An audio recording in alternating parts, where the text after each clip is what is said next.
Hey, so I'm really excited about this journey I'm about to go on because I'm really excited about what it can mean for my future. I've been trying to get fit and stay fit for like the last 5 years, and every time something just derails me. So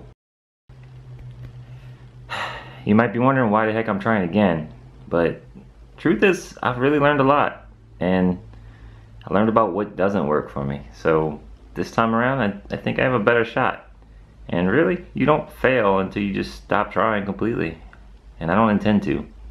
So let's get this keto reset started, huh?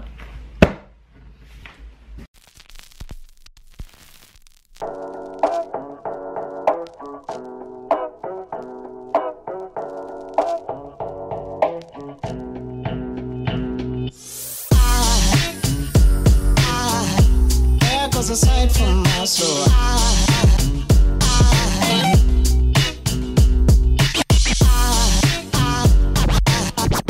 there goes a sight, there goes a sight. Now there goes a sight from my soul.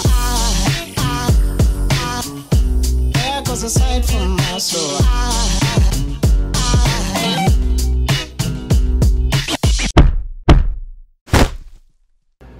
Ooh, man, week 1 so far has been brutal. It's day 3 right now, so I think I'm about to get over that hump as far as difficulty level goes with sweets, because the biggest problem has been my sweet tooth. Oh, like, here, check this out right here.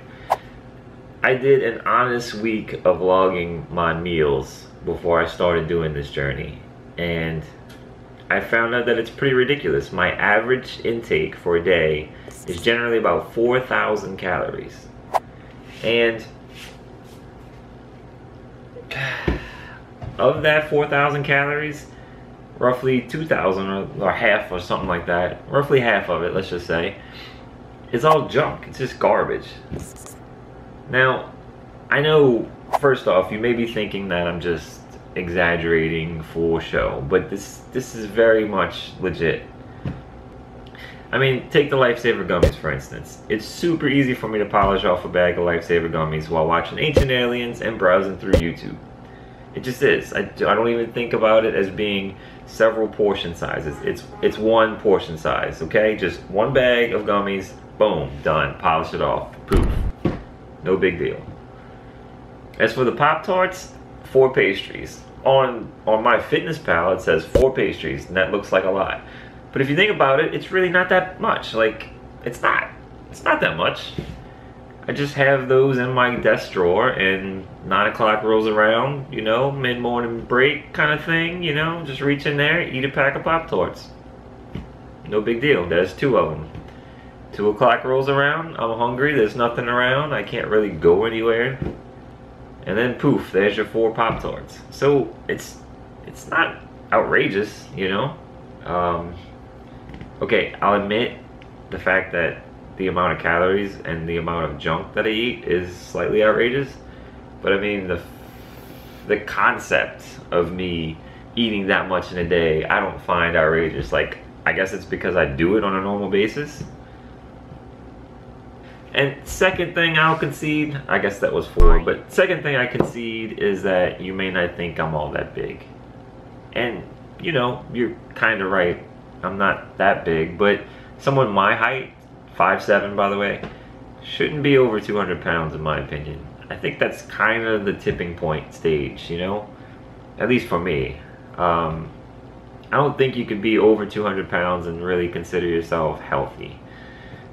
Maybe there's some exceptions like bodybuilding or something to that effect, but just in normal person guys like this, just I don't think 5'7", 200 pounds is necessarily healthy. Again, that's just my opinion, but I think it's kind of like that gateway drug, you know, if you get over 200 pounds and you're good with it, then you go, now I'm 220, now I'm 230, 240, and then what? And you're definitely not doing so well. So for me, 200 pounds has always been that tipping point where it's like, all right, dude, you gotta cut it out, cut it back down, get things straight. I mean, I'll admit that I'm just on the cusp, because I mean, I can still fit into most of my pants, which I will admit I have lost a few buttons. I have. I can also fit into pretty much all my shirts, but I just feel ridiculous. Like, I shouldn't be wearing them. So that just makes me want to start losing weight. I mean, I can feel my belly jiggle when I'm in the car and hit bumps. And I guess having been fit before, I know I shouldn't feel this way. Like, I get winded sometimes when I'm running upstairs. I notice I'm just lazy and depressed sometimes now. It's just not a good situation, and I wanted to correct it. So you probably saw me cleaning out my cabinets and getting rid of all the junk food, which honestly was really tough for me, because I mean, it's just kind of a waste to throw it away. I think they're perfectly good. Well, okay, they're not perfectly good foods, but they're not stale. Anyway, enough of me rambling. Let's get to the week 1 recap, right? So, day number one sucked. Day number one sucked for 2 main reasons. The first reason was, like I said, my sweet tooth is just out of control. I had hunger cravings all throughout the day. I'm so locked into that schedule of eating where it's like 6 a.m., 9 a.m., 11 a.m., 2 p.m., 6 a.m., p.m., and then again probably at like 8. I just, every couple hours I need to eat something, and it's ridiculous. That, along with the fact that I know I can't eat anything bad, so it's kind of like, whatever you do, don't touch that button. Bruh. And then you stare at the button and you can't figure out anything else to do but to want to press that button.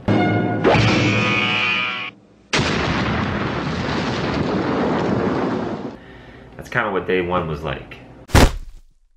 Day 2, not nearly as bad. It was marginally better. I had stuff like this ready for snacks.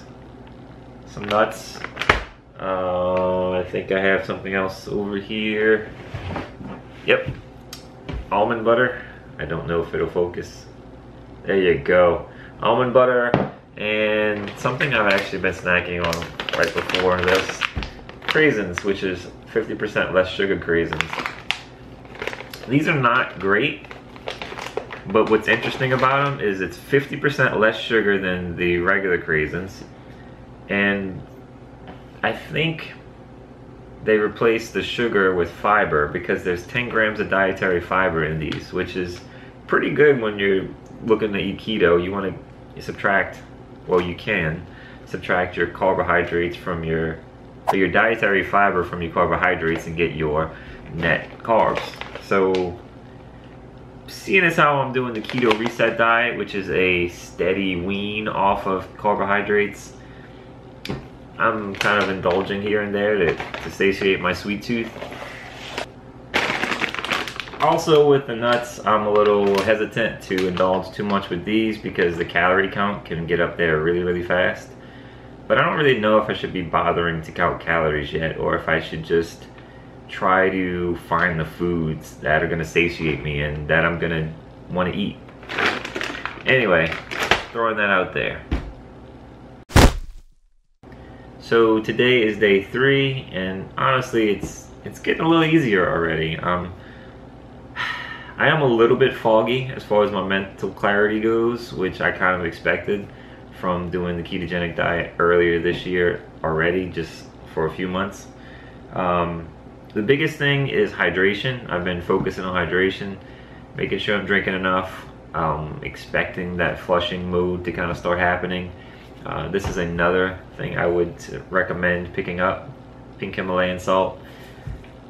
Salt your foods a lot. Make sure you're getting plenty of electrolytes, because once you start getting rid of all those carbs that's on board and you start wanting to burn fats as fuels, you're going to start flushing. You're going to lose a lot of water weight, and with that water weight you're going to lose a lot of electrolytes. Kind of like if you were sweating. You know, if you were doing some kind of sports activity, you're sweating, you're going to lose electrolytes. You got to stay topped up. But yeah, I mean, I think that's basically it for now. I mean, it's only been 3 days. And one other thing though that's been pretty interesting is I've been doing daily glucose testing. So I'll probably cut to that footage somewhere along the lines here. I don't know if I'm going to continue doing it for a very long time because it is kind of a pain, literally. My routine for that has been just wake up, take a shower, right after I get out of the shower, test my glucose. So absolutely nothing in my body before I do it. Get as true of a fasting glucose in the morning as I can. So yeah, I think that's about it for the mid-week 1 update.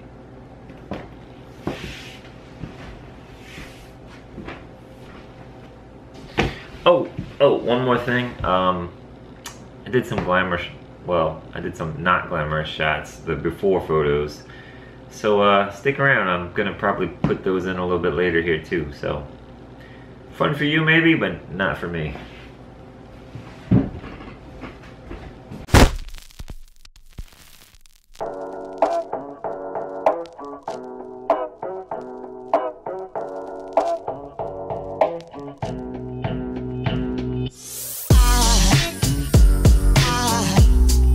Aside from my soul,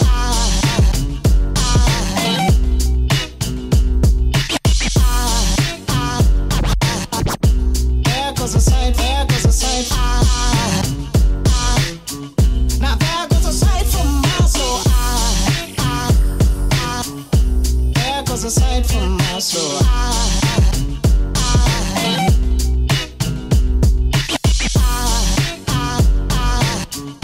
There goes a sight, there goes a sight. There goes a sight from my soul. I think it's all angels just walk by. I think it's all angels just walk by. I think it's all angels just walk by. I think it's all angels just walk by.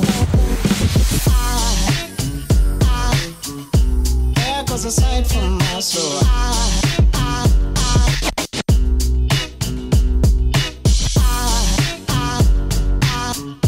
There goes a sight, there goes a sight. Yeah, so I was very happy to see throughout the week it just slowly crept down. One thing that was a little concerning to me was the fact that I could get really strange spans of readings if I did reading after reading after reading. So like one would be 92, the next one might be 78, the next one might be 86. As I've progressed a little further with doing this, I noticed things tightened up, so I'm not really sure how to explain that anomaly. I'm still using the same strips and still using the same meter, so I have no idea. But anyway, I'm stoked about that. So before I get to the glamorous, non-glamorous shots, quick little background on me. If you've heard it already, go ahead, feel free to skip. I'll put a time somewhere around me so that you can skip to that and just go check out the shots. But little background if you're new here, I have been doing the yo-yo thing for several years now, much like many of you. Basically, it goes like this. January 1st, get a gym membership, buy a workout DVD or program, start running, all that good stuff until, if you're in my neck of the woods, Mardi Gras season rolls around, eating king cakes, you know, tell yourself, man, I just need to live my life. This is way too much restriction. So things go a little sideways-ish for a while until Lent hits and all of the good food and partying kind of slows down. You know, then about Easter time, you start eating a lot of candy, and then you have that oh crap moment about a day or two before summer starts, and you're like, man, what happened to that beach body? So you do little, too late, and then eventually you're like, nah, you know what? I'm good. I love myself just how I am. I'm perfect. I'm good. Then holiday season starts coming in, and you eat like a bear going into hibernation because it's sweater weather. And then, Happy New Year's! Start the cycle all over again, right? So 2017 rolls around. I have a good plan. I have a good strategy. I've been doing this for the past 3 years straight. I know exactly how much activity I need. I know how much I have to cut back my calories. I got this, right? I got this. I've been jumping for the past 3 years, I've been jumping from about 205 to down to 174. And I consistently do that within, I don't know, I'd say 5 months or so, probably about May. So this year was no different. I was training for the Crescent City Classic. I had tons of cardio going on. That's usually how I lose weight. I just do tons of cardio. Generally, when I'm running, you'd see weekly mileage is going to be about 10 to 15 miles a week. If I was doing cycling, it would be 40 to 80 miles a week. So my main method of weight loss is cardio. I don't really know much about weight training, and I don't know a whole lot about diet.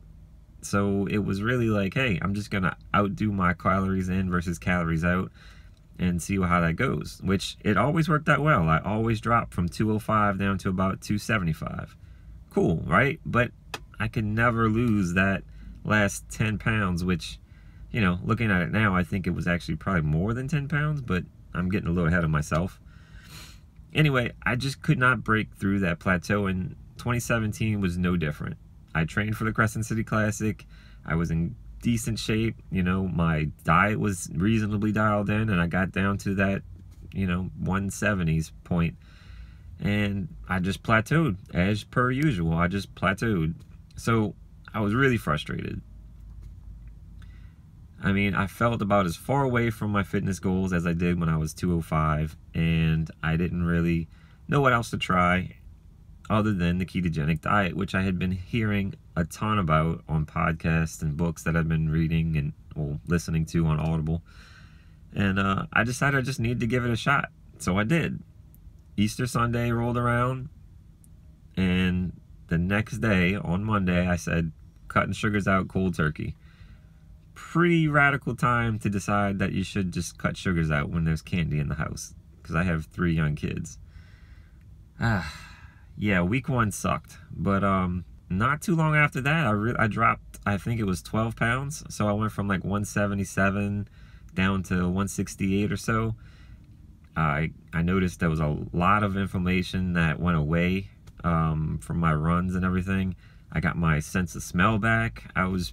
Overall, I was super stoked about it. I was happy with the results, and I really wanted to continue, but as per usual, the yo-yo dieting effect got me again, and so I'm starting here in December at 205, and I'm ready to get going. I can't wait until January to do this. I'm doing it now. And yeah, without further ado, here goes the glamorous 360s in all of their glory, right? So check it out. I said it before and I'll say it again. Life moves pretty fast. You don't stop and look around once in a while, you could miss it.